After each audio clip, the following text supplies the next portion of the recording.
السلام علیکم ریڈرز، کیسے ہیں آپ سبھی لوگ؟ امید ہے آپ سب خیریت سے ہوں گے. So here is the Nobel فقیر عشق سیزن 2 آف روگ عشق.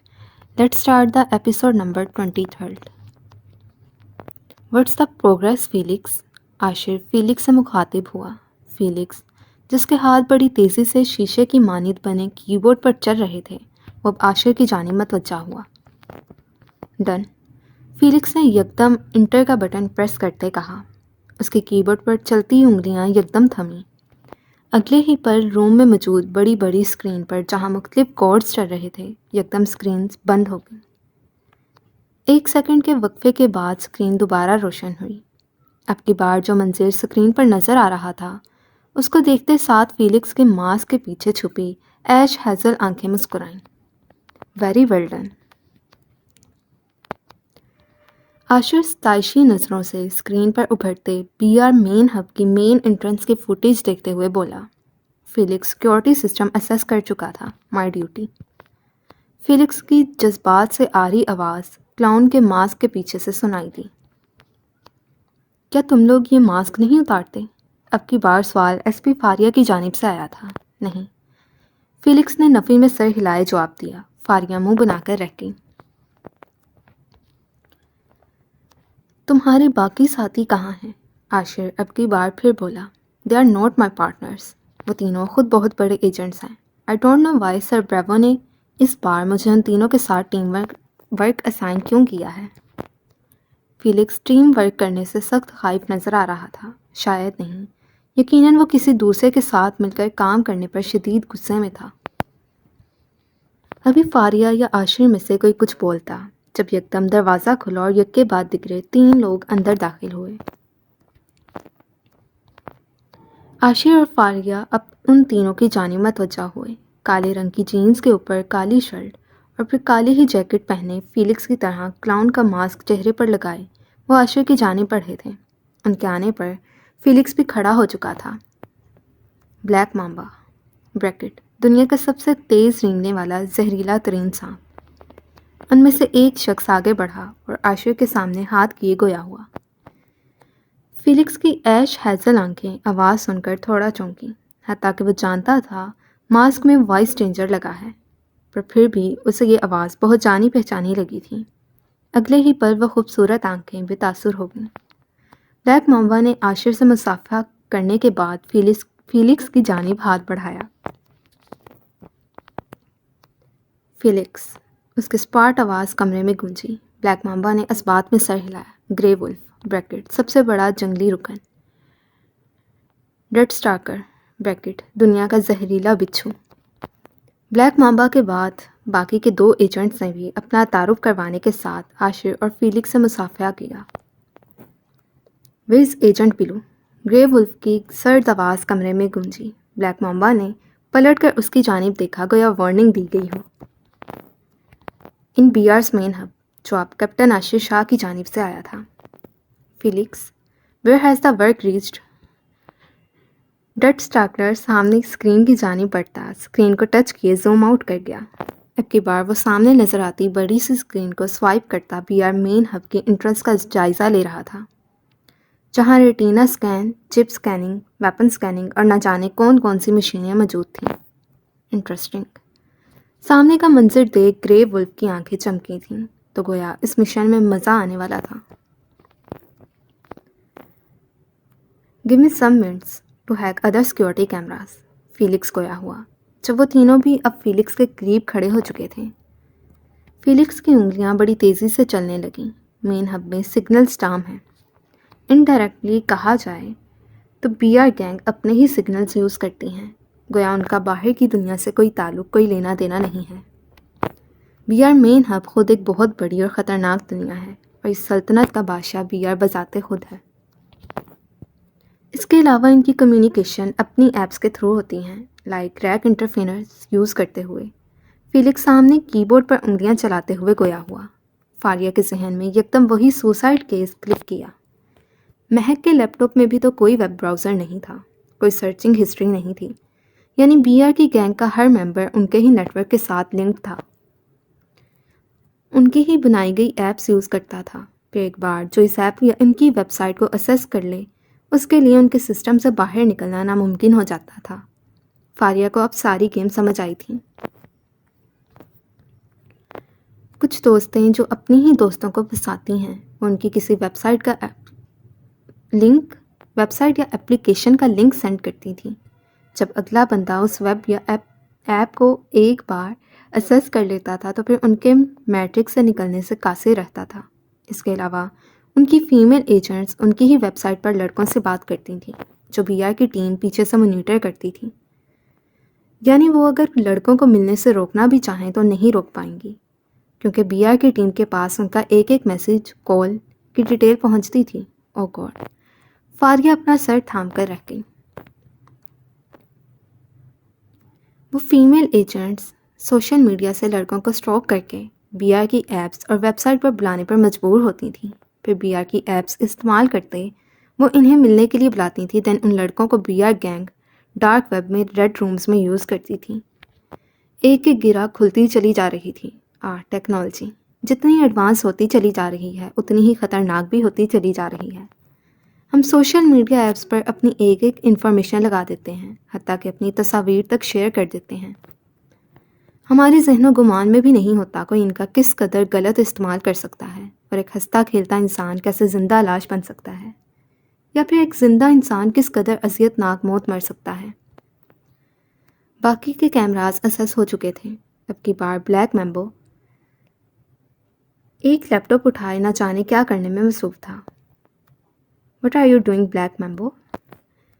عاشر سنجیدگی سے بولا، according to my information there is a live red room show of B R gang at 12 AM۔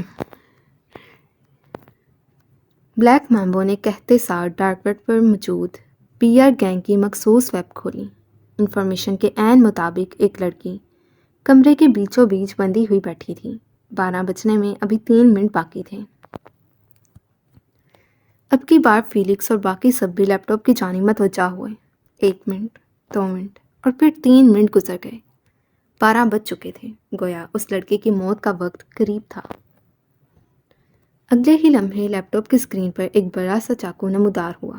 وہ تمام لوگ اسپاٹ چہرہ لیے لیپ ٹاپ کی اسکرین کو دیکھنے لگے۔ فاریہ متجسس ہوئی۔ اس نے آج تک اس سب کے بارے میں سنا تو ضرور تھا، پر دیکھ وہ پہلی بار رہی تھی۔ وہ بھی ٹھیٹ بنی اسکرین کی جانب دیکھنے لگی۔ چاقو کے بعد یکدم ایک خوفناک چہرہ لیپ ٹاپ کی اسکرین پر نمودار ہوا۔ دا شو از بگن۔ فاریہ سمجھنے سے قاصر تھی وہ شخص لڑکا ہے یا لڑکی، پر اتنا وہ جان گئی تھی اس خوفناک ماسک کے پیچھے ایک وائس ماڈولیشن لگا ہے، جس کی وجہ سے اس شخص کی وائس اتنی کریپی لگ رہی ہے۔ فاریہ نے اسکرین کی سائڈ پر دیکھا، جہاں یکدم ہی ڈالرز کی کرنسی میں پیسوں کی بڑی بڑی اماؤنٹ یک کے بعد دکھ رہے چیٹ باکس پر شو ہونے لگیں۔ $545,000۔ اس میسج کو پڑھ کر چیٹ باکس تھم گیا، گویا اور کوئی بولی لگانے والا نہیں بچا تھا۔ فاریہ نے تھوک نکلا۔ وہ نہیں جانتی تھی آگے اب کیا ہونے والا ہے، پر وہ ایک بات جانتی تھی، جب وہ پولیس ڈپارٹمنٹ میں جلی کٹی لاشیں دیکھ سکتی ہے تو اتنا حوصلہ لازمی رکھتی ہے کہ وہ یہ سب دیکھ سکیں۔ Today show is yours. پیسوں کے ٹرانسفر ہوتے ساتھ ہی وہ ماسک والا عجیب و غریب شخص اپنی خوفزدہ آواز میں گویا ہوا۔ اگلے ہی لمحے اسکرین پر ایک میسج نمودار ہوا، فلائنگ۔ فاریہ حیران تھی، جس شخص نے اتنی بڑی اماؤنٹ ٹرانسفر کی ہے وہ بس ایک لفظ بولا ہے، آخر اس بات کا مطلب کیا تھا؟ اگلے ہی لمحے وہ شخص چاقو تھامے اس لڑکے کی جانب بڑھا، پھر کمرے میں خوفناک چیخوں کا ایک نہ ختم ہونے والا سلسلہ شروع ہوا۔ فاریہ کا رنگ متغیر ہوا۔ وہ شخص لڑکی کی ہاتھ کی انگلیوں سے شروع ہوا، انچ با انچ کٹ بائی کٹ کرتے وہ سوری یار، یہ نا ایکچولی سین ہی کچھ ایسا ہے کہ میری نا زبان بار بار اٹک رہی ہے۔ خیر، دوبارہ ریڈ کرتے ہیں ہمت جمع کر کے۔ انچ با انچ کٹ بائی کٹ کرتے وہ ماسک والا شخص اس لڑکی کی کھال اتارنے لگا۔ فاریہ کو لگا تھا یہ سب وہ دیکھ سکتی ہے، پر یہ سب اس کی برداشت سے باہر تھا۔ کسی جلی کٹی لاش کو دیکھنا الگ بات تھی، پر اپنے سامنے کسی زندہ شخص کا کٹنا دیکھنا بہت مشکل تھا، بے حد مشکل تھا۔ فاریہ نے یکدم اپنے ساتھ کھڑے عاشر کا ہاتھ سختی سے جکڑا۔ نظریں ہنوز اسکرین پر جمی تھیں۔ $310,000۔ اگلے ہی لمحے ایک اور اماؤنٹ اسی شخص کی طرف سے سینڈ کی گئی۔ نیکسٹ لائن آپ خود پڑھیں گے، ہمت نہیں ہے پڑھنے کی۔ مطالبہ کیا گیا۔ فاریہ حیران تھی، اتنی تکلیف کے بعد بھی کیسے کوئی شخص زندہ رہ سکتا ہے۔ وہ لڑکی اب بھی چیخ رہی تھی، کسی بھیڑ بکری کی طرح جسے ذیبح نہ کیا جائے پر کھال اتاری جائے۔ اس لڑکی کی کھال اتاری جا رہی تھی، پر اگلی ڈیمانڈ کو مد نظر رکھتے وہ شخص بڑے احتیاط سے اس کے نازک ہجڑوں کو چھوڑے اب اس کے چہرے کی کھال اتار گیا۔ فاریہ کو لگا وہ اپنے پیروں پر کھڑی رہنے سے قاصر ہے۔ اگلے ہی لمحے عاشر کا بھاری ہاتھ فاریہ کی کمر کے گرد لپٹتا اسے سیدھا کھڑا کر گیا۔ وہ اس قدر ٹراما میں تھی کہ ایک لفظ تک نہ بولی۔ یہ یوں کہنا غلط ہوگا، عاشر کا لمس اسے محسوس ہی نہ ہوا تھا۔ اگلے لمحے وہ شخص خون آلود چاقو لڑکی کے سینے کی جانب لے گیا۔ عاشر نے یکدم فاریہ کے سر پر ہاتھ رکھے اس کا چہرہ اپنے سینے میں چھپایا۔ اگلے ہی لمحے کمرے میں اذیت ناک چیخوں کے ساتھ ساتھ ایس پی فاریہ کے آنسو کیپٹن عاشر کی شرٹ بھگونے لگے۔ اس نے سختی سے عاشر کی شرٹ مٹھیوں میں جکڑے کھڑی تھی۔ تقریباً 2 منٹ بعد چیخیں ختم ہو گئیں، ماحول ساکت ہو گیا۔ اذیت کی قید میں پھڑپھڑاتا پرندہ زندگی سے آزاد ہو گیا۔ فاریہ نے سرخ آنکھوں سے ڈرتے ڈرتے عاشر کے سینے سے سر نکال کر اسکرین کی جانب دیکھا۔ وہاں خون کے علاوہ کچھ نہ تھا۔ جب اگلے ہی لمحے اسکرین کے سامنے لڑکی کی کھال پکڑے وہ شخص ایک بار پھر نمودار ہوا۔ فاریہ یکدم کانپتی عاشر کے سینے میں ایک بار پھر منہ چھپا گئی۔ The show is end۔ وہ شخص اپنی قریبی آواز میں گویا ہوا اور لیپ ٹاپ کی اسکرین بلینک ہو گئی۔ بلیک میمبو نے ایک گہرا سانس بھرا۔ بی آر کا اس سے برا حال کرنا ہم لوگوں پر فرض ہے، وہ اسپاٹ لہجے میں بولتا کھڑا ہوا۔ Now we have to go to meeting room۔ عاشر کہتے ساتھ فاریہ کا ہاتھ تھامے باہر کی جانب بڑھا۔ اس کے پیچھے ہی بلیک میمو، گرے ولف اور ڈیتھ اسٹاکر بھی باہر کی جانب بڑھنے لگے۔ فیلکس کو ہنوز اسکرینز کے ساتھ جمے دیکھ ڈیتھ اسٹاکر سوالیہ ہوا۔ I'm coming in few minutes۔ Some work is pending۔ Felix گویا ہوا اور اسکرین کی جانب متوجہ ہو گیا۔ ڈیتھ اسٹاکر اسبات میں سر ہلاتا باہر بڑھ گیا۔ ظاہرہ دوسرے کمرے میں داخل ہوئی اور دروازہ بند کرتی، دروازے کے ساتھ ٹیک لگائے گہرے گہرے سانس بھرتی خود کو کنٹرول کرنے لگی۔ اگلے ہی لمحے وہ ٹھنڈے فرش پر بیٹھتی چلی گئی۔ ظاہرہ نے دونوں بازو اپنے گھٹنوں کے گرد لپیٹے۔ تمہاری اوقات میرے قدموں میں بیٹھنے تک کی بھی نہیں ہے، ساتھ کی آواز اسے اپنے بہت قریب سے سنائی دی۔ باغی آنسو پلکوں کی باڑ توڑتے گالوں پر بہنے لگے۔ ظاہرہ نے سختی سے اپنے زخمی لبوں پر ہاتھ رکھا۔ گھٹی گھٹی ہچکیاں اور چیخیں کمرے میں گونجنے لگیں۔ اس نے اپنے گھٹنوں میں منہ چھپایا اور بے آواز سے سکنے لگی۔ ساتھ ساکت و جامد اب تک صوفے پر بیٹھا تھا۔ نظریں ہنوز دروازے پر جمی تھیں جہاں سے ظاہرہ کچھ دیر پہلے نکلی تھی۔ مارتے ہوئے تکلیف تو ہوئی ہوگی نا؟ آئندہ اپنے ہاتھ کو تکلیف مت دیجیے گا۔ مجھے تکلیف دینے کے لیے تو اور بھی بڑے طریقے ہیں، جیسے کہ یہ سگریٹ۔ ساتھ کی آنکھیں نم ہوئیں۔ وہ ایک گہرا سانس بھرے کھڑا ہوا اور بیڈ پر جاتے آنکھیں موندے سوتا بنا۔ ظاہرہ نے کچھ دیر بعد ہی گھٹنوں سے چہرہ اوپر اٹھایا اور گہرا سانس بھر کر خود کو پرسکون کیا۔ اگلے ہی پل وہ آنسو صاف کرتی کھڑی ہوئی اور کمرے کے ساتھ اٹیچ واش روم کی جانب بڑھ گئی۔ اچھے طریقے سے اپنا منہ دھونے کے بعد وہ خود کو شیشے میں دیکھنے لگی۔ اپنے چہرے پر 7 کی 5 انگلیوں کے نشان دیکھ اس نے آنکھیں سکیڑیں۔ اگلے ہی لمحے وہ مسکراتی واش روم سے کیا کمرے سے ہی باہر نکلتی چلی گئی۔ ظاہرہ نے کمرے کا دروازہ کھولا۔ ساتھ بیڈ کے بیچوں بیچ آنکھوں پر اپنا بازو رکھے لیٹا تھا۔ اس نے چمکتی آنکھوں سے اس کی جانب دیکھا۔ 1 منٹ ضائع کیے بغیر وہ بیڈ کے قریب آئی اور ساتھ کو گھورنے لگی۔ ساتھ جو ابھی لیٹا ہی تھا کسی کی نظروں کی تپش خود پر محسوس کیے اس نے آنکھوں سے اپنا بازو ہٹایا، پر افسوس دیر ہو چکی تھی، وہ ٹڈی اپنا کام دکھا چکی تھی۔ ساتھ کے بازو ہٹانے سے پہلے ہی وہ ایک جھٹکے سے ساتھ کے اوپر گرنے والے انداز میں لیٹی تھی۔ ظاہرہ کے چھلانگ لگا کر اپنے اوپر گرنے پر ساتھ کی کرا نکلی۔ ظاہرہ نے جلدی سے ساتھ کے دونوں ہاتھ اپنی گرفت میں لیتے اپنے پیٹ پر رکھے۔ کیا سمجھتے ہیں آپ، ایک تھپڑ لگا کر سکون سے سو جائیں گے؟ تھپڑ کھانے کے بعد بھی میں آپ سے چپکنا چھوڑ دوں گی؟ سعد کو ہلتے محسوس کر کے ظاہرہ نے مزید اس پر وزن ڈالے اسے بیٹھنے سے روکا۔ سرتاج جی، بہت بڑی بھول ہے آپ کی۔ میں نے بتایا بھی تھا، آج سے میرا پلو اور میرا بیڈ آپ ہیں اور آپ کے اوپر ہی سوں گی۔ پھر آپ نے میرا انتظار کیے بغیر سونے کی کوشش کیسے کی؟ ظاہرہ سعد کو ایک بار پھر اٹھتے دیکھ اس کے سینے پر زور سے سر مارے بولی۔ ظاہرہ کے بال سعد کے چہرے پر بکھرے پڑے تھے۔ وہ بیچارہ بولنے سے بھی قاصر تھا۔ اگر منہ کھولتا تو ظاہرہ کے گھنے بال اس کے منہ میں چلے جاتے، حتیٰ کہ وہ آنکھیں نیچے پڑا تھا، جبکہ دونوں ہاتھ اس کی عجوبہ بیوی نے سخت پکڑ میں تھے۔ سعد نے سر ادھر ادھر ہلائے، ظاہرہ کے بال چہرے سے ہٹانے چاہے۔ جب کافی کوشش کے بعد بھی اس کے بال چہرے سے نہ ہٹے تو وہ ایک گہرا سانس بھرتا سر دوبارہ تکیے پر گرا گیا۔ پتی جی زندہ ہیں؟ سعد کو حرکت کرتے نہ دیکھ ظاہرہ مسکراہٹ دبائے گویا ہوئی۔ سعد کا دل کیا وہ اس پاگل کا گلا دبا دے۔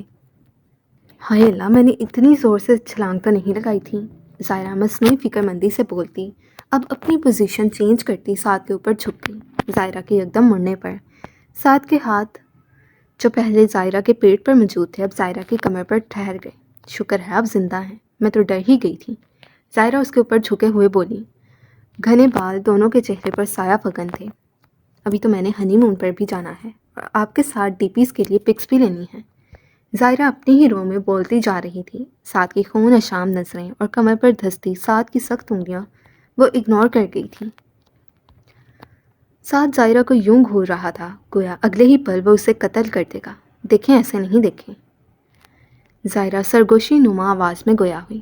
سعد نے اور زیادہ اسے گھورا۔ میں کہہ رہی ہوں نا ایسے نہیں دیکھیں، چلیں ایک سیکرٹ بتاتی ہوں، ظاہرہ سعد کی ناک پر اپنے لب رکھے بولی۔ سعد نے اس کی کمر میں انگلیاں گاڑیں۔ ظاہرہ تکلیف اگنور کیے تھوڑا سا اور اس پر جھکی۔ جب آپ ایسے دیکھتے ہیں نا تب آپ اور بھی زیادہ ہینڈسم لگتے ہیں، ظاہرہ شرارتی نظروں سے سعد کو دیکھتے ہوئے گویا ہوئی۔ سعد نے تنفر سے نظریں پھیر کر سر سائڈ پر کیا۔ اور پھر جب آپ غصے میں بولتے ہیں، ظاہرہ پہلے سے زیادہ سرگوشی نما آواز میں بولی۔ سعد اب بھی چہرہ پھیرے لیٹا تھا۔ ظاہرہ سعد کے کان کے قریب جھکی۔ ظاہرہ اگلے ہی پل وہ سعد کی نکل اتارتے پوری قوت سے اس کے کان میں چیخی۔ سعد جو رخ پھیرے پڑا تھا اس کی چیخ اپنے کان میں سن کر ہل کر رہ گیا۔ سعد کے دونوں ہاتھ اب ظاہرہ کی کمر سے ہٹ چکے تھے۔ وہ کہا لگاتے سعد کے اوپر سے ہٹتی جلدی سے بیڈ سے اترنے لگی۔ اس کا ارادہ سمجھتے سعد پھرتی سے کھڑا ہوتا، ایک ہاتھ اس کے پیٹ کے گرد لپیٹ کر ایک جھٹکے سے اس ٹڈی کو بیڈ پر پٹک دیا۔ اچھا سوری، اب نہیں کروں گی، ظاہرہ سعد کو دیکھتے ہوئے ہنستے ہوئے بولی۔ سعد نے اس کے دونوں ہاتھ قابو میں کیے اور اس کے سر کے اوپر پن کر گیا، جبکہ اس کے چلتی ہوئی دونوں ٹانگیں وہ اپنی بھاری ٹانگوں سے لوک کر گیا۔ بہت شوق ہے تمہیں میرے اوپر سونے کا؟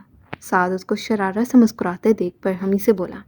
جی، میرا مطلب نہیں، ظاہرہ پہلے اسبات میں جواب دے گئی، جب سعد کی گھوری پر گڑبڑا کر زور زور سے نفی میں سر ہلانے لگی۔ سعد نے غصے سے اس چھوٹی سے ٹڈی پر اپنا ہلکا سا وزن ڈالا۔ گینڈے انسان چھوڑ دیں، آپ میرے اوپر گرے تو بیچاری بچی کی ہڈیوں کا کیما بن جانا ہے، آپ کا بہت وزن ہے۔ اس دن آپ کو باندھتے ہوئے ہی اس ننھی جان کی آدھی جان ہلکان ہو گئی تھی۔ ظاہرہ اس کی پکڑ میں دہائیوں پر اتر آئی تھی، جبکہ شرارتی مسکراہٹ ہنوز اس کے زخمی لبوں پر رقص کر رہی تھی۔ سعد نے ہونٹوں سے نظر ظاہرہ کی جانب دیکھا، جس کے چہرے پر اس کی مضبوط انگلیوں کے نشان تھے۔ اتنی قوت سے کھائے گئے تھپڑ کھانے کے بعد بھی وہ مسکرا رہی تھی، گویا اسے کوئی فرق ہی نہ پڑا ہو۔ پر اس کا سوجا گال دیکھ سعد کی آنکھیں سرخ ہوئی تھیں۔ اس کا پھٹا ہوا ہونٹ دیکھ سعد کے دل میں ٹیس اٹھی تھی، آنکھوں میں دھند سی چھانے لگی تھی۔ اس سے پہلے دھند آنسو کی شکل اختیار کیے ظاہرہ کے چہرے پر ٹپکتی، وہ ظاہرہ کے ہونٹ کے قریب جھک کر آنکھیں بند کر گیا۔ ظاہرہ جو شرارت سے مسکرا رہی تھی سعد کے اتنے غیر متوقع عمل پر ساکت ہو کر رہ گئی۔ سعد نے نرمی سے ظاہرہ کے زخم پر اپنا لمس چھوڑا اور پھر اپنے لب شدت سے ظاہرہ کے سوجے گال پر رکھ گیا۔ ظاہرہ کی زبان گویا الفاظ ادا کرنے سے انکاری تھی۔ وہ تیز بڑھتی دھڑکنوں کے ساتھ سعد کا ہر لمس اپنے چہرے پر محسوس کر رہی تھی۔ ایک بار پھر اس نے مزاحمت نہ کی۔ حلق میں آنسوؤں کا گولا بری طرح اٹکنے لگا۔ اس نے پلکیں جھپک کر اپنے آنسو خود میں اتارے۔ کئی منٹ اس کے گال پر جھکے رہنے کے بعد سعد نے اس کی کمر میں ہاتھ ڈالا اور بیڈ پر لیٹتا ظاہرہ کو اپنے سینے پر لٹا گیا۔ سو جاؤ، سعد نے ظاہرہ کے سر میں اپنی انگلیاں پھیرے کہا۔ جانتی ہوں، مجھے تکلیف دے کر خود بھی اذیت سے گزرتے ہیں۔ خیر، میں بھی دیکھوں گی سر، آپ کس قدر خود کو تکلیف دیتے ہیں۔ ظاہرہ محض سوچ کر رہ گئی۔ سر؟ سعد آنکھیں مندے پڑا تھا۔ جب ظاہرہ کی آواز اسے پھر سنائی دی، اس نے اپنی سرخ انگارہ آنکھیں کھولی۔ کیا ہے؟ وہی کرخت لہجہ۔ ظاہرہ بند آنکھوں سے مسکرائی۔ اگر ہر تھپڑ کے بعد ایسی مرہم ملے تو میں روز تھپڑ کھانے کے لیے تیار ہوں۔ ظاہرہ مسکراہٹ دبا کر سعد کی گردن میں بازو حائل کیے اس کی خوشبو محسوس کرتے ہوئے بولی۔ ظاہرہ؟ سعد دانت پیس کر گویا ہوا۔ اچھا سو رہی ہوں۔ ظاہرہ جلدی سے بولتی سوتی بنی۔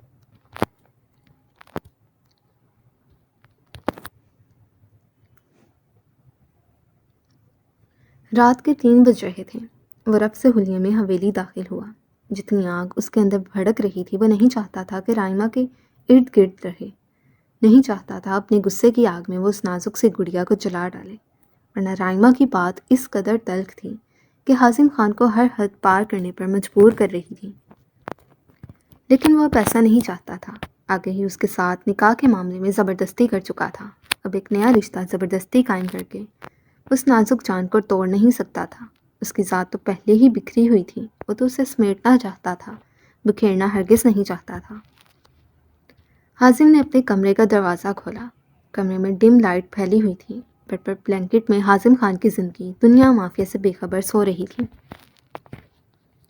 یہ احساس ہی بے حد خوشکن تھا کہ رائمہ حازم کے بیڈ پر اس کے کمرے میں ہے۔ ایک میٹھی سی خوشبو تھی جو اسے اپنے کمرے میں پھیلی محسوس ہو رہی تھی۔ اس نے آہستگی سے دروازہ بند کیا اور ٹیبل کی جانب دیکھنے لگا۔ کھانا ڈھانپا گیا تھا تو گویا رائمہ بھوکی ہی سو گئی تھی۔ حازم نے ایک گہرا سانس بھرا اور بیڈ پر اپنی سائڈ پر براجمان ہوا۔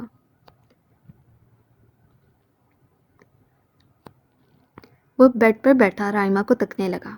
نیلی آنکھیں جن کے سمندر میں ڈوب کر حازم خان غرق ہو کر رہ گیا تھا وہ اس وقت بند تھیں۔ سنہرے بال تکیے پر بکھرے پڑے تھے۔ ڈم لائٹ میں حسین چہرہ اور بھی زیادہ پرکشش لگ رہا تھا۔ حازم نے بیڈ پر رائمہ کا پڑا ہاتھ اٹھایا اور اپنے ہلکے گلابی لبوں سے لگا گیا۔ نہ جانے کتنی ہی دیر وہ رائمہ کے ہاتھوں کو اپنے لبوں سے لگائے بیٹھا رہا، پھر اس کے اٹھ جانے کے خیال سے بڑے آرام سے اس کا ہاتھ بیڈ پر رکھ گیا۔ رائمہ ہلکے ہلکے سانس لیتی اب تک سو رہی تھی۔ حازم نے رائمہ کے چہرے پر پڑی ایک آوارہ لٹ ہٹائی اور اپنے تشنہ لب اس کی پیشانی پر رکھ گیا۔ بس کر دینا، اور کتنا تڑپائیں گی؟ اب تو دل بھی لہو لہان ہو چکا ہے۔ آپ سے بہت محبت کرتا ہوں۔ اپنی نفرت کی آگ میں اتنا مت جلائیں کہ آپ کا دیوانہ برداشت نہ کرتے ہوئے جھلس کر قبر میں جا پہنچے۔ وہ رائمہ کا چہرہ تکتا سرگوشی نما آواز میں بول رہا تھا۔ جانتی ہیں، کبھی کبھی تو مجھے لگتا تھا میرے مرنے کے بعد بھی آپ کو مجھ پر ترس نہیں آئے گا۔ حازم آنکھوں میں نمی لے کر گویا ہوا۔ اب میرا گمان یقین میں بدلنے لگا ہے۔ مجھے اب یقین ہو گیا ہے آپ وہ واحد ہوں گی جو میری موت پر جشن منائیں گی۔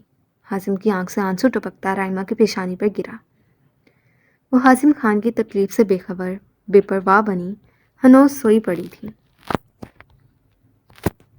حازم نے ہاتھ بڑھا کر نرمی سے رائمہ کی پیشانی سے اپنے دل کا لہو صاف کیا اور تکیے پر سر رکھے لیٹ گیا۔ نظریں ہنوز رائمہ کی جانب تھیں، جبکہ رائمہ کا ہاتھ تھام کر ایک بار پھر اپنے لبوں سے لگاتا اپنے دل کے مقام پر رکھ گیا۔ مجھے لگتا تھا رائمہ ایک نہ ایک دن تو آپ کو میری محبت محسوس ہوگی، آپ کو میرا لازوال عشق نظر آئے گا، پر آپ تو کچھ دیکھنا ہی نہیں چاہتی۔ اگر آپ کی خواہش مجھ سے آزادی ہی ہے تو اب حازم خان خود اپنی موت کا دعا گو ہوگا۔ اپنے ڈول کی خوشی کی خاطر حازم خان یہ کروا گھونٹ بھی بڑھے گا۔ رائمہ کی گرے آنکھوں سے حازم کی گرے آنکھوں سے آنسو گرتے تکیے میں جذب ہوتے چلے جا رہے تھے۔ پر اتنا تو حق دیں کہ زیادہ نہیں، تھوڑا سا وقت آپ کے ساتھ گزار لوں۔ آخر میرے 23 سالوں کی تڑپ 23 سالوں کی عبادت مجھے اب میسر آئی ہے۔ اتنی جلدی کیسے خود کو اس سے دور کر لوں؟ اپنے عشق کے بارے میں بہت بزدل ٹھہرا ہے حازم خان، لیکن وعدہ رہا۔ آپ کی خوشی کی خاطر حازم خان اب خود کو خود ہی قبر میں اتارے گا۔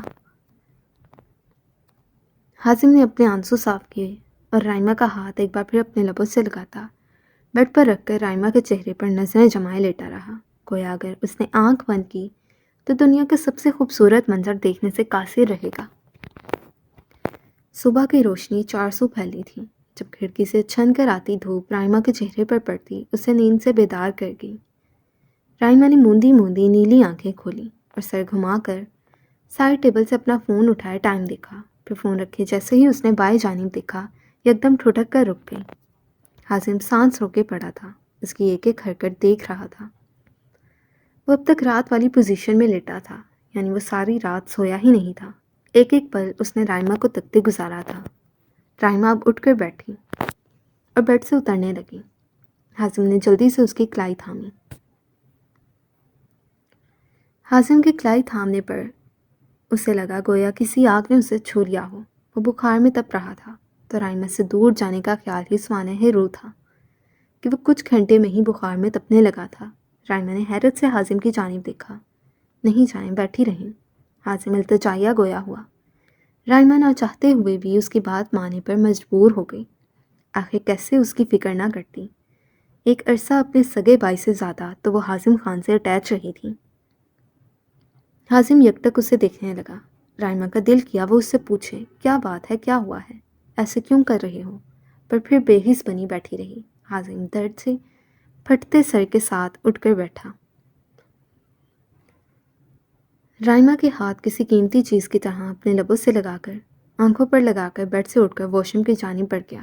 رائمہ ساکت بیٹھی اپنے ہاتھ کو دیکھنے لگی جہاں اب بھی حازم کے سلگتے لبوں کا لمس محسوس ہو رہا تھا۔ تقریباً 10 منٹ کے بعد وہ فریش سا شلوار قمیض میں باہر نکلا۔ اب وہ ڈریسنگ ٹیبل کے سامنے کھڑا اپنے کف فولڈ کر کے بال بنانے لگا۔ تمہیں بخار ہے؟ رائمہ لٹ مار لہجے میں گویا ہوتی اسے بتانے لگی۔ یہ تو اچھی بات ہے۔ حازم مسکرا کر گویا ہوا۔ رائمہ نے اسپاٹ نظروں سے اس کی جانب دیکھا۔ آپ کی آزادی کے لیے مراحل طے ہونے لگے ہیں۔ حازم کا لہجہ اب بھی نرم تھا۔ بخار سے کوئی نہیں مرتا۔ رائمہ تنفر سے بولتی بیڈ سے کھڑی ہوئی۔ میرے جیسے دیوانے تو نفرت بھرے الفاظ سے ہی مر جاتے ہیں۔ حازم کا لہجہ غمزدہ ہوا۔ خیر، آج نہیں تو کل کبھی تو آپ کی خواہش پوری ہو ہی جائے گی۔ حازم رائمہ کی جانب بڑھا اور اس کی پیشانی پر اپنی مہر ثبت کیے کمرے کا دروازہ کھولے باہر بڑھ گیا۔ پیچھے رائمہ نفرت سے سر جھٹکتی، اس کا لمس اپنی پیشانی سے صاف کیے فریش ہونے بڑھ گئی۔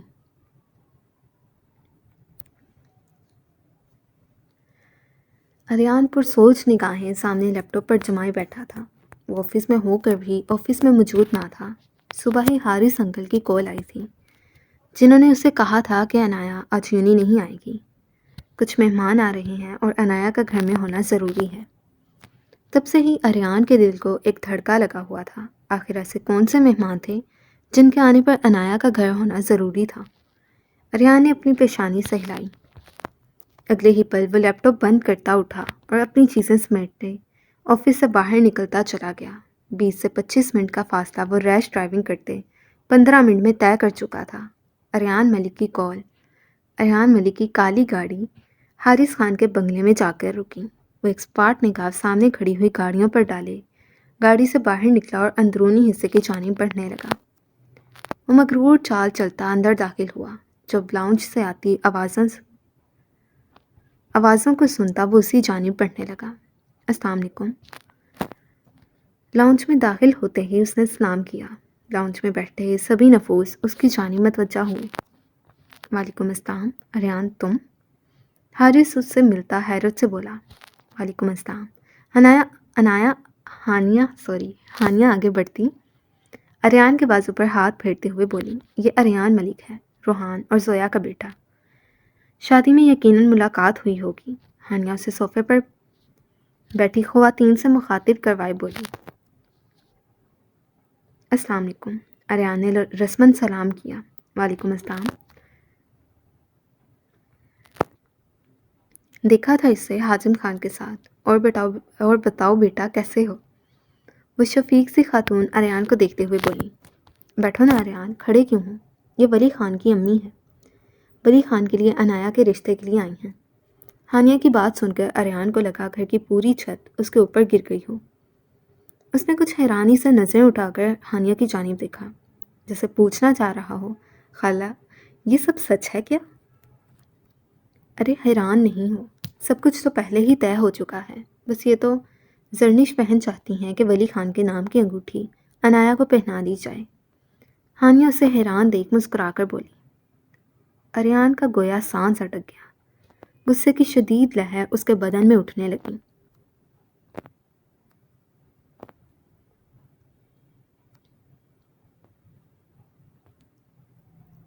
کیا ہوا ہے اریان، بیٹھ جاؤ۔ ہانیہ نے ایک بار پھر اسے بیٹھنے کا کہا۔ جی خالہ، میں ذرا فریش ہو کر آتا ہوں، ایکچولی میں آفس سے ڈائریکٹ یہیں آیا ہوں۔ مجھے تو پتہ ہی نہیں تھا میری کزن کی انگیجمنٹ ہے، ورنہ ماما کو بھی لے کر آتا۔ اب دیکھیے گا خالہ، ماما آپ سے ناراض ہوتی۔ اریان بدقت مسکرا کر گویا ہوا۔ چلو ٹھیک ہے، تم فریش ہو کر آ جاؤ، ہانیہ نے مسکرا کر جواب دیا۔ اجازت ملتے ہی اریان لاؤنج سے باہر نکلتا ایک نظر ارد گرد ڈالے سیڑھیوں کی جانب بڑھ گیا۔ غصے سے تیزی سے وہ تین سیڑھیاں پھلانگتا عنایہ خان کے کمرے تک پہنچا اور اسپاٹ سرخ چہرے سے دروازہ نوک کیا۔ اف!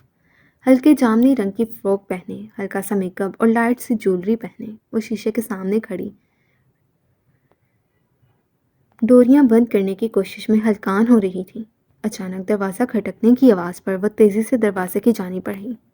ماما کب سے آپ کا ویٹ کر رہی ہوں، یہ کیسا ڈریس دے دیا ہے، اس کی ڈوریاں ہی۔ انایا دروازہ کھولتے ساتھ ہی نان اسٹاپ شروع ہو چکی تھی، اور جب اس کی نظر ڈریگن پر پڑی تو گویا زبان کو بریک لگ گیا۔ اسے اپنی بصارتوں پر یقین نہ آیا۔ گرے رنگ کی ڈریس پینٹ پر کالے رنگ کی شرٹ پہنے، گربان کے 2 بٹن کھولے، گرے رنگ کا کوٹ ہی زیبتن کی وہ ڈریگن اس کے سامنے حقیقت میں کھڑا تھا۔ آپ؟ اڑے رنگ کے ساتھ وہ محض اتنا ہی بول سکی۔ اریان ایک لمحہ ضائع کیے بنا اس کا بازو پکڑے اندر داخل ہوا اور دروازہ لاک کر گیا۔ انایا کا سانس حلق میں اٹک گیا۔ اریان لالا، اتنے میں ہی وہ رونے والی ہو چکی تھی۔ اریان غصے سے اس کی جانب دیکھتا دروازے سے تھوڑا دور ساتھ پڑے ڈریسنگ ٹیبل کے ساتھ اسے لگا گیا۔ کیا تماشا ہے یہ سب؟ تمہاری آج ولی خان کے ساتھ منگنی ہے؟ غصے سے اریان کی تیز پڑتی سانسیں انایا کے چہرے پر پڑتی اسے جھلسا رہی تھیں۔ انایا نے اریان کی جانب دیکھا، لال چہرہ لیے غصے سے بولتا وہ اسے لال چہرے والا منہ سے آگ اگلتا ہوا ڈریگن محسوس ہوا۔ بولو۔ اریان غصے سے دھاڑا۔ انایا کی موٹی موٹی ہیزل آئیز میں آنسو تیرنے لگے۔ میں خوف کی بدولت وہ تھر تھر کانپتی ہوئی بولنے کی کوشش کرنے لگی۔ اب یہ بکری کی طرح میں کیوں کر رہی ہو؟ بکواس کی تھی نا اس شخص سے دور رہو، پر نہیں، تم چاہتی ہو کہ اس شخص کا میرے ہاتھوں قتل ہو جائے۔ اریان ضبط کھو کر شدت سے انایا پر دھاڑا، جس کا دل پہلے ہی پتے کی مانند لرز رہا تھا اب باقاعدہ وہ ہچکیوں سے رونے لگی۔ رونا بند کرو اور ایک بات کان کھول کر سن لو، آج اور ابھی جا کر انکار کرو گی تم؟ اریان انایا کا نازک بازو اپنی مضبوط گرفت میں لیے غصے سے بولا۔ تمہاری انکل سے کہو گی کہ میں ولی خان سے شادی نہیں کرنا چاہتی، مجھے یہ منگنی نہیں کرنی۔ اریان اسے پکڑتا اپنے ساتھ لے جانے لگا۔ نہیں اریان لالا، میں بریکٹ ہچکی، پلیز مجھے چھوڑ دیں۔ انایا ہچکیاں بھرتی اریان کو دیکھتے ہوئے بولی۔ میں لاسٹ ٹائم کہہ رہا ہوں انایا، میرے ساتھ چل کر انکار کرو ورنہ بہت برا پیش آؤں گا۔ اریان دانتوں پر دانت جمائے غصے سے بولا۔ انایا نے نفی میں سر ہلایا۔ تو کیا تم ولی خان سے شادی کرنا چاہتی ہو؟ اریان ملک کا دماغ یکدم ہی گھما تھا۔ اس نے انایا کو ڈریسنگ ٹیبل پر دھکا دیتے غصے سے استفار کیا۔ بابا جان کے فیصلے سے انکار نہیں کر سکتی، وہ سہمی ہوئی نگاہوں سے اریان کی جانب دیکھتے ہوئے بولی۔ اریان کی آنکھیں سپاٹ ہوئیں، وہ سرد نگاہوں سے انایا کو دیکھتے اس کے قریب آنے لگا۔ پاس نہیں آئے لالا۔ اریان کی سرد نگاہیں دیکھ انایا کی ریڑھ کی ہڈی میں سنسناہٹ پیدا ہو گئی۔ ڈونٹ سی می لالا، بھائی نہیں ہوں تمہارا، اریان سپاٹ لہجے میں بولتا انایا کو کمر سے تھام کر تھوڑا سا اوپر کر گیا۔ پلیز چھوڑ دیں، انایا شدت سے روتے ہوئے بولی۔ اریان اس کی بات نظر انداز کیے اسے ڈریسنگ ٹیبل پر بٹھا گیا۔ چھوڑ ہی تو نہیں سکتا اپنی ڈرپوک چوزی کو۔ اریان کے ہاتھ اب انایا کی کمر پر رینگتے انایا کے رونگٹے کھڑے کر رہے تھے۔ عنایا کے رونے میں پہلے سے بھی زیادہ شدت در آئی۔ اریان کیا کہہ رہا تھا؟ وہ کیوں ایسے بیہیو کر رہا تھا؟ عنایا سمجھنے سے قاصر تھی۔ میری ڈرپوک چڑیا ولی خان سے شادی کرنا چاہتی ہے، اپنے بابا کے فیصلے کا احترام کرنا چاہتی ہے۔ کتنی اچھی ہے نا میری ڈرپوک چڑیا۔ اریان کچھ اس انداز سے بولا کہ عنایا ہچکیاں بھرتی پیلے پڑتے چہرے کے ساتھ اسے دیکھنے لگی۔ اریان نے کہتے ساتھ عنایا کی پشت پر کھلی ڈوریاں تھامیں۔ بٹ یو نو، اس چڑیا کا لالا بالکل بھی اچھا نہیں ہے۔ اریان نے اس کے کان میں سرگوشی کی، اس کی پشت پر ڈوریاں باندھنے لگا۔ عنایا کی روح فنا ہوئی۔ وہ ایسا کبھی نہیں ہونے دے گا، جانتی ہو کیوں؟ اریان نے عنایا کے کان کی لوٹ دانتوں میں لے کر زور سے دبایا۔ عنایا کی ہلکی سی چیخ نکل گئی۔ اس کا کانپتا بدن اریان بخوبی محسوس کر رہا تھا، کیونکہ اس ڈرپوک چڑیا سے اس کا لالا عشق کرتا ہے، وہ بھی تب سے جب سے وہ ڈرپوک چڑیا اس کی گود میں روتی ہوتی تھی اور باقی سب کی گود میں اپنی بڑی بڑی ہیزل آنکھیں کھولے ان کو ٹکر ٹکر دیکھا کرتی تھی۔ اریان نے کہتے ساتھ عنایا کی گردن پر لب رکھے۔ عنایا نفی میں سر ہلائے آنکھیں میچ گئی۔ تو پھر اب اریان ملک اپنے عشق کو کیسے کسی اور کی دسترس میں جانے دے سکتا ہے؟ اریان کا لہجہ یکدم ہی تبدیل ہوا۔ وہ عنایا کے بالوں کو مٹھی میں جکڑے اس کا چہرہ اوپر کرتے ہوئے اسپاٹ لہجے میں گویا ہوا۔ عنایا کی آنکھوں سے آنسو گرنے لگے۔ وہ ہچکیاں بھرتی اریان کو دیکھنے لگی۔ آواز نہیں آئی۔ اریان اس کے لبوں پر اپنی بھاری انگلی رکھے گویا ہوا۔ اریان کے خوف سے عنایا نے فوراً اپنی ہچکیاں روکنی چاہی۔ میرا منہ نہیں بند ہو رہا۔ عنایا ایک بار پھر شدت سے روتی ہوئی معصومیت سے بولتی اریان کو اپنا اسیر کر گئی۔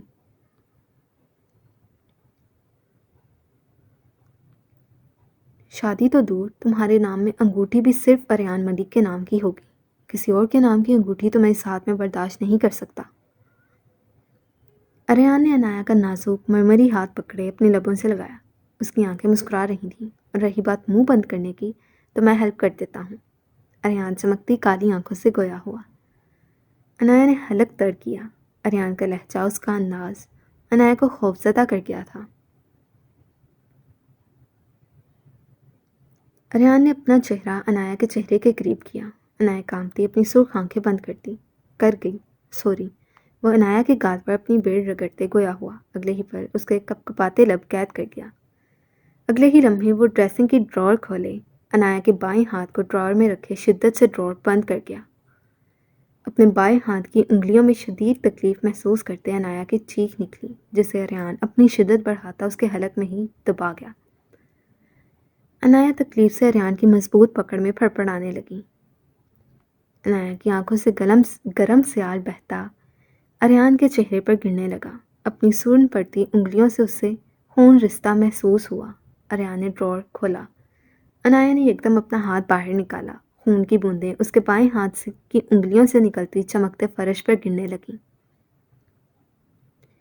رونے میں پہلے سے بھی زیادہ روانی آئی۔ اب کی بار ایک ہاتھ سے مزاحمت بھی شروع ہوئی، پر اریان اپنی جگہ سے ہلنے سے انکاری تھا۔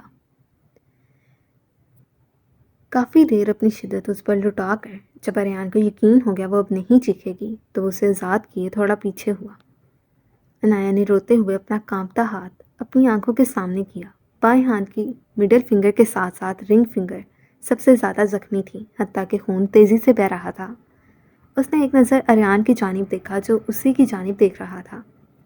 اگلے ہی لمحے وہ اس سے شدید خوف کھاتی بچوں کی مانی زور زور سے رونے لگی۔ اریان اس کا کانپنا رونا اگنور کیے آگے بڑھا اور اسے ڈریسنگ سے اٹھائے اپنے بازوؤں میں بھر کر بیڈ پر بٹھا گیا۔ عنایا اب تک سہمی نگاہوں سے اریان کو دیکھ رہی تھی۔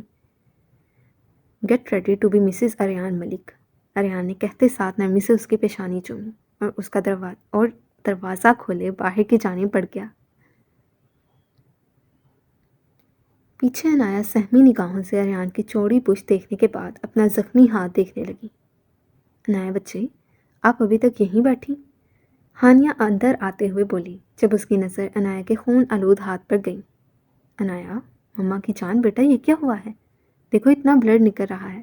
ہانیہ لپک کر اس کی جانب پہنچتے اس کا ہاتھ اپنے ہاتھ میں لیے بولی۔ عنایا اب بھی رو رہی تھی۔ مما، عنایا نے ہچکیوں کے درمیان کہا، مما کی جان اتنی چوٹ کیسے لگوا لی ہے؟ ہانیہ عنایا کے سر پر لب رکھتے آنکھوں میں آنسو لیے بولی، خالہ سمینا فرسٹ ایڈ باکس لے کر آئیں۔ ہانیہ ملازمہ کو آوازیں دیتے پھر عنایا کی جانب متوجہ ہوئی، فنگر موو کرو، ہو رہی ہے یا نہیں؟ ہانیہ نے عنایا کو انگلیوں کو حرکت دے کر دیکھنے کا کہا۔ مان اتنی خطرناک چوٹ، ہڈی کو تو کوئی نقصان نہیں پہنچا گئی؟ عنایا نے ہلکی سی انگلیوں کو حرکت دی۔ Yes it's moves but mama it too much hurts. Anaya روتے ہوئے بچوں کی طرح بولی۔ باہر کھڑے اریان نے شدت سے اپنی آنکھیں مینچیں۔ ملازمہ عین حکم کے مطابق جلدی سے فرسٹ ایڈ باکس لے کر اندر بڑھنے لگی۔ جب اریان نے آگے بڑھ کر اس کے ہاتھ سے باکس تھاما اور اسے جانے کا اشارہ کرتا خود عنایا کے کمرے کی جانب بڑھنے لگا۔ لگی کیسے ہے؟ ہانیہ فکر مندی سے گویا ہوئی۔ اس کی پھول جیسی نازک بچی ہچکیاں بھرتی جس قدر شدت سے رو رہی تھی، ہانیہ کے ہاتھ پیر ویسے ہی پھول چکے تھے۔ اس کی بات ابھی منہ میں ہی تھی جب اریان ہاتھ میں فرسٹ ایڈ باکس تھامے اندر داخل ہوا۔ اریان کو دیکھ ایک بار پھر اس پر خوف طاری ہونے لگا۔ اس نے جلدی سے ہانیہ کا دوپٹہ سختی سے جکڑے اپنا چہرہ اس کے سینے میں چھپایا۔ ادھر سے عنایا پاس بیٹھی ہانیہ کے سینے میں منہ چھپاتے سامنے ڈریسنگ ٹیبل کی جانب اشارہ کرتے ہوئے گویا ہوئی۔ اریان نے مسکراہٹ ضبط کی۔ یہ لڑکی واقعی ہی ڈرپوک چڑیا تھی۔ اریان اب آگے آیا۔ اب ہانیہ کی نظر بھی اس پر پڑی تھی۔ دیکھو نا کیا کروا لیا ہے اس نے، ہانیہ پریشانی سے گویا ہوئی۔ کچھ نہیں ہوا خالہ، بینڈیج کرتا ہوں، کچھ ڈیز تک زخم ٹھیک ہو جائے گا، اریان کہتے ساتھ فرسٹ ایڈ باکس بیڈ پر رکھتا پنجوں کے بل عنایا کے سامنے بیٹھا۔ عنایا اریان کے مخصوص کلون کی خوشبو اپنے بالکل قریب سے آتے محسوس کیے ہانیہ کے اندر گھستی شدت سے بلک بلک کر روتی۔ ہاتھ آگے کرو عنایا، میں بینڈیج کروں۔ دیکھو اتنی چوٹ لگی ہے، آگے اتنا بلڈ نکل رہا ہے، اریان نرمی سے بولا۔ عنایا کیا ہو گیا ہے بیٹا، تھوڑا سا زخم ہے، اسے کیوں رو رہی ہو؟ اریان کے کہنے پر بھی جب اس نے ہاتھ آگے نہ کیا تو عنایا نے اس کا ہاتھ کلائی سے تھامے اریان کے سامنے کیا۔ اریان عنایا کا ہاتھ پکڑتا اس پر آئنمنٹ لگائے پٹی باندھنے لگا۔ عنایا خوف سے کانپتی اپنی ماں کے آنچل میں چھپی بیٹھی تھی۔ یہ پین کلر لو، اریان دوائی اس کی جانب بڑھاتے بولا۔ نہیں کھانی، عنایا سے سکتے ہوئے بولی۔ جب اریان نے ہانیہ کی جانب دیکھا، رکو پانی لے کر آتی ہوں، ہانیہ کہتے ساتھ عنایا کے ہاتھوں سے دوپٹہ چھڑوائے سائڈ ٹیبل کی جانب بڑھی۔ جب اریان نے ایک بار پھر اس کا زخمی ہاتھ نرمی سے تھاما اور اپنے لب پٹی میں جکڑی انگلیوں پر رکھ گیا۔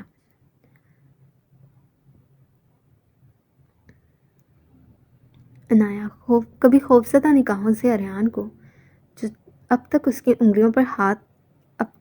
انگلیوں پر لب رکھے ہوئے تھا، پھر اپنی ماں کو دیکھنے لگی جو گلاس میں پانی ڈال رہی تھی۔ اس نے ہاتھ چھڑوانے کی کوشش کی پر افسوس وہ ہاتھ چھڑوانے سے قاصر تھی۔ ہانیہ مڑی، اریان اس کا ہاتھ چھوڑے ٹیبلٹس نکالے اس کے دوسرے ہاتھ پر رکھ گیا۔ مجھے نہیں کھانی، عنایا سو کرتی اتنا کیوٹ منہ بنا کر بولی کہ اریان کا دل کیا اس شوگر کینڈی کو اپنے مکھن کے گولے کو پکڑ کر کھا ہی جائے۔ اپنے جذبات کو کنٹرول کرتا ہانیہ کے ہاتھ سے پانی کا گلاس تھامے عنایا کے سامنے کر گیا۔ عنایا مرتی کیا نہ کرتی، اس کے ہاتھوں سے گلاس تھامے اریان ملک کے سامنے روتے ہوئے کیوٹ منہ بناتی ٹیبلٹس کھانے لگی۔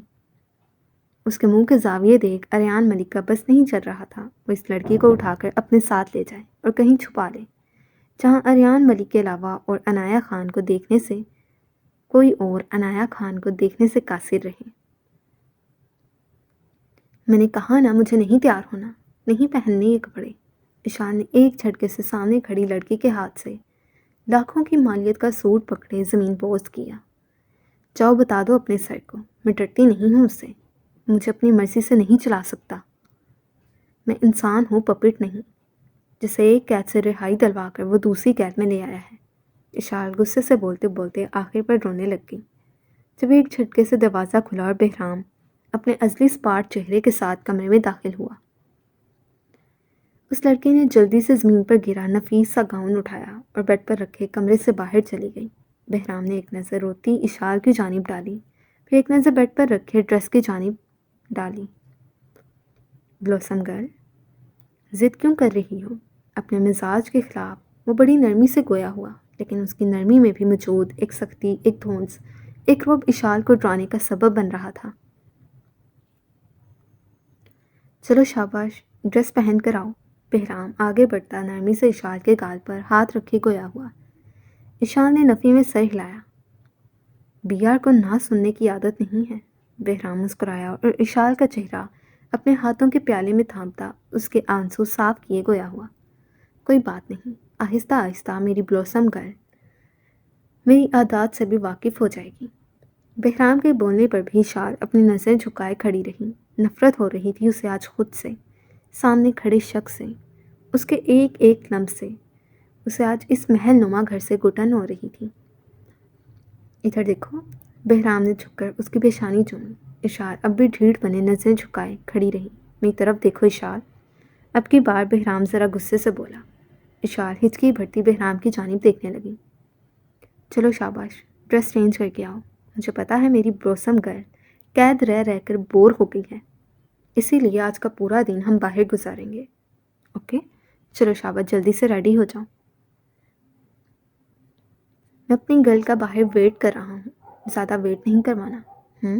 بی آر کو ویٹ کرنے کی عادت نہیں ہے، یہ بھی بس اپنی بلوسم گرل کے لیے کر رہا ہوں۔ چلو میری پیاری سی لٹل گرل، جاؤ شاباش، تیار ہو کر دوسرے کپڑے پہنو، دیکھو کیا حال بنا کر رکھا ہوا ہے اپنا۔ بہرام ڈریس پکڑتا اس کے ہاتھ میں دیے گویا ہوا اور خود کمرے سے باہر نکلتا چلا گیا۔ اس کا ارادہ آج اشال کو باہر لے جانے اور شادی کے لیے پرپوز کرنے کا تھا۔ پیچھے اشال ڈریس سینے سے لگائے پھوٹ پھوٹ کر رونے لگی۔ سو ریڈرز، یہ تھی آج کی episode. Hope so you like it. اگر آپ کو پسند آئی ہے تو لائک کریں اور کمنٹ کریں اور چینل کو سبسکرائب بھی کر لیں۔ بس یہی کریں، اور جب تک کے لیے نیکسٹ ایپیسوڈ نہیں آتی تب تک کے لیے اللہ حافظ۔ رائٹر کو اپنی دعاؤں میں یاد رکھیے گا۔ اللہ حافظ۔